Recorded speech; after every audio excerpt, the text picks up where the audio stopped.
जिन लोगों की नींद मृत्यु के समान शांत और शिथिल होती है, उन लोगों का हर सुबह एक नया जन्म होता है। इसका अर्थ है कि जिस प्रकार मृत्यु के समय हमारी सांसें एकदम थम जाती है, उसी प्रकार नींद में अगर हमारी सांसें इतनी धीमी रफ्तार से चलेगी किसी को पता ही ना चले कि हम सांसें ले रहे हैं, तो समझ जाइए कि आप योग निद्रा में हैं। योग निद्रा यानी कि आपकी नींद ही आपके लिए ध्यान बन चुकी है। इसके बाद आपको ब्रह्म मुहूर्त में जागने का प्रयास नहीं करना पड़ेगा। आपका शरीर अपने आप ही बिस्तर को ब्रह्म मुहूर्त में अपने आप छोड़ देगा, क्योंकि साधारण नींद को पूरा होने में 8 घंटे का वक्त लगता है, लेकिन योग निद्रा में वही नींद 4 से 5 घंटे में पूरी हो जाती है। लेकिन अपनी सांसों को योग निद्रा के अनुसार ढालने के लिए आपको कुछ बातों का ख्याल रखना होगा। सबसे पहली बात, अगर आपको ब्रह्म मुहूर्त में उठना है तो उसके लिए आपको अपने शरीर के साथ जोर जबरदस्ती नहीं करनी है। अगर आपकी नींद पूरी नहीं हुई है तो आपको कोई भी अलार्म यूज करने की जरूरत नहीं है, क्योंकि अगर आप नींद पूरी हुए भी नहीं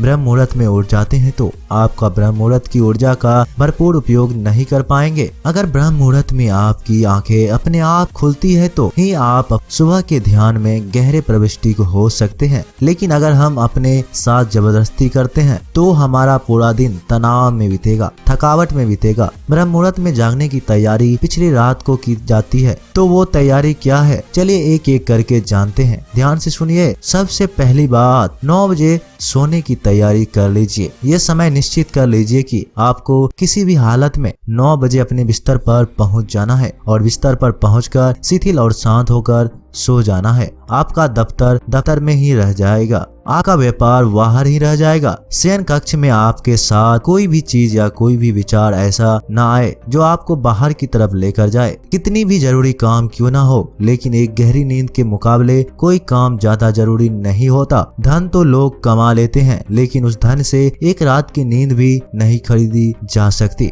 9 बजे सोने की तैयारी 7 बजे ही शुरू हो जाती है। अगर आप सोचेंगे कि मैं 9 बजे सीधा बिस्तर पर जाकर गहरी नींद में चला जाऊंगा, तो ये आपका वहम है।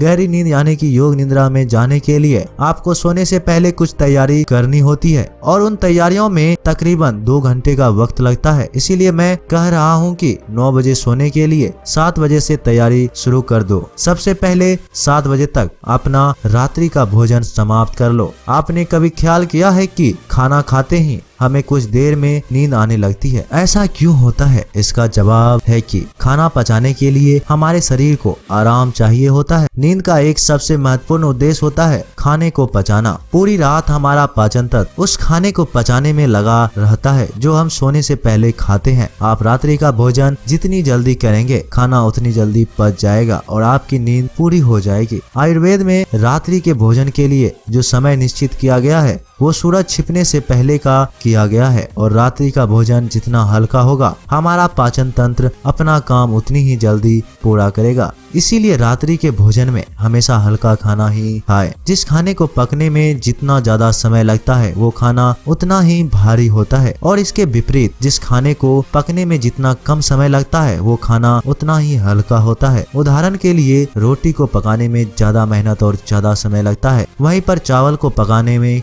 कम मेहनत लगती है। इसके फलस्वरूप रोटी को पचाने में हमारे शरीर की ज्यादा ऊर्जा लगती है, और वहीं पर चावल को पकाने में उससे कम ऊर्जा लगती है। खिचड़ी, चावल, उबली हुई सब्जी ये सब हल्के खाने में आते हैं, और वहीं पर रोटी, घी, मांस, दाल इत्यादि भारी खाने में आते हैं, जिनको पचाने में हमारे शरीर के ज्यादा ऊर्जा और ज्यादा समय लगते हैं, जिसकी वजह से हमारी नींद की अवधि बढ़ जाती है। शरीर की अधिकतर बीमारियां इसी कारण से पैदा होती है, और हमें ये नहीं पता होता कि किस समय किस तरह का भोजन करना चाहिए। आजकल लोग जिम करते हैं, अच्छा शरीर बनाने के लिए अच्छी डाइट लेते हैं, अच्छा आहार लेते हैं जो कि भारी होता है, तो वो शरीर को बलवान तो बना देता है, लेकिन शरीर में वो ऊर्जा, वो फुर्ती, वो ताजगी वो खत्म हो जाती है। शरीर का बलवान होने से ज्यादा मजा मन का आनंदित होने में होता है। ये बात तो सत्य है कि आदमी को स्वस्थ रहना चाहिए और उसके लिए व्यायाम जरूरी है, लेकिन उतना ही व्यायाम जिसमें हमारा शरीर बहुत ज्यादा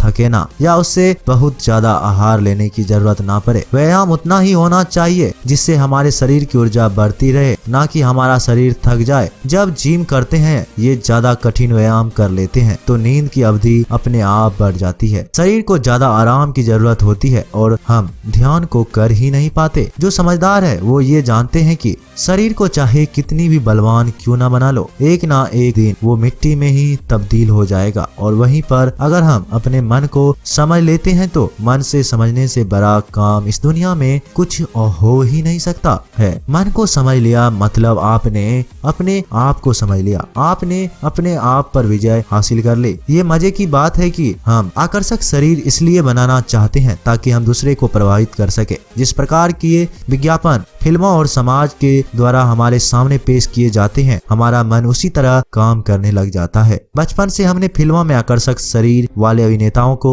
देखा है और हमारे मन में उन्हीं की तरह एक आकर्षण शरीर बनाने की इच्छा जागृत हो जाती है। लेकिन वहीं पर अगर हमारा समाज हमारे ऋषि मुनियों की तरह मन को आकर्षण बनाने पे ध्यान देता है तो शायद हम जिम की जगह ध्यान को ज्यादा महत्वपूर्ण समझते हैं। खैर, अपनी बात पर वापस लौटते हैं। रात्रि का हल्का भोजन कर लेने के बाद आपको अपने शरीर की शिथिल करने की प्रक्रियाओं पर ध्यान देना चाहिए। 7 बजे तक आपने भोजन कर लिया, अपने दफ्तर के सारे काम खत्म कर लिए, अब आपके पास कुछ भी काम नहीं है।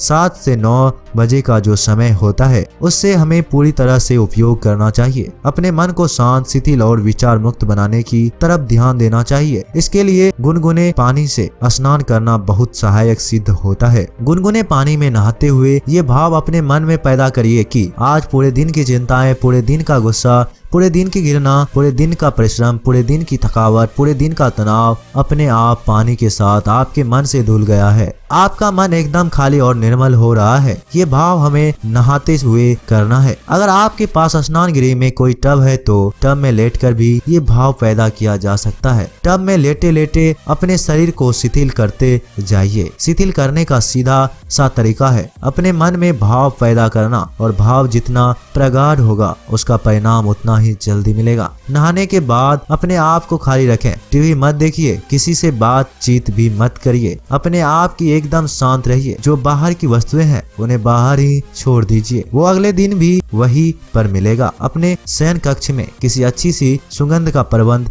करिए।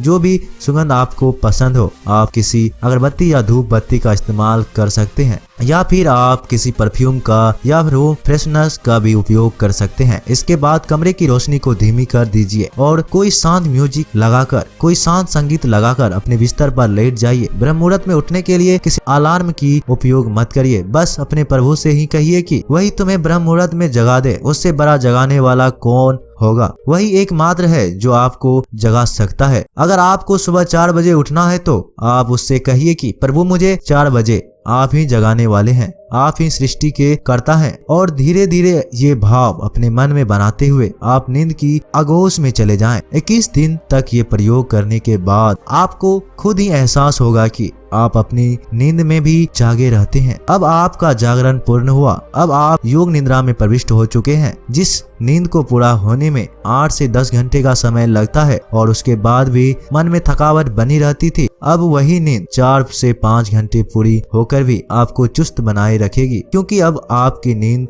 वास्तविकता नींद है। पहली वाली नींद में आप अपने सपनों में चलते रहते थे। आपका मन, आपका मस्तिष्क निरंतर काम करता रहता था। आपका पाचन तंत्र अलग क्रियाओं में लिप्त रहता था। लेकिन अब ना तो आपके मन में कुछ विचार चलते हैं, ना आपके सपने आते हैं और ना ही आपके पाचन तंत्र पर उतना तनाव बना रहता है। और इसीलिए आपके शरीर की ऊर्जा, आपकी ताजगी सबको हैरान कर देगी। अब आप बिल्कुल भी नहीं थके, ना आपके आलस जाएगा, ना अब तनाव में रहेंगे। पूरा दिन ताजगी से भरा हुआ, नएपन से भरा हुआ, हर काम में आनंद आने लगता है। योग निद्रा में पहुंचने के बाद आपका ध्यान करना भी सरल हो जाता है। आप बहुत जल्दी और बहुत गहरे नींद में प्रविष्ट हो पाते हैं। रात को योग निद्रा लेने के बाद ब्रह्म मुहूर्त का ध्यान सबसे ज्यादा लाभकारी होता है। इसीलिए ब्रह्म मुहूर्त में जाकर आधा या 1 घंटा ध्यान जरूर देना। उसके बाद आप उस असीम सत्य को जानने में सक्षम हो पाएंगे। आप उस विराट को समझ पाएंगे। आप वो देख पाएंगे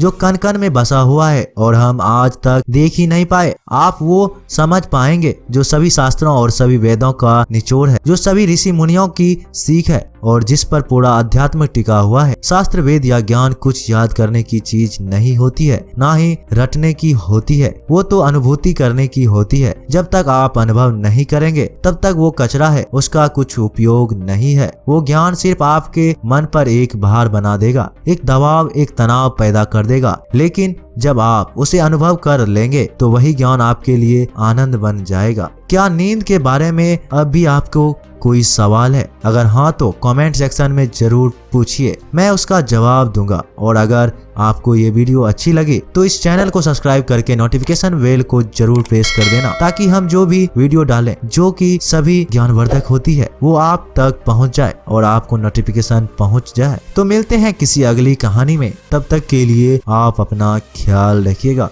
धन्यवाद।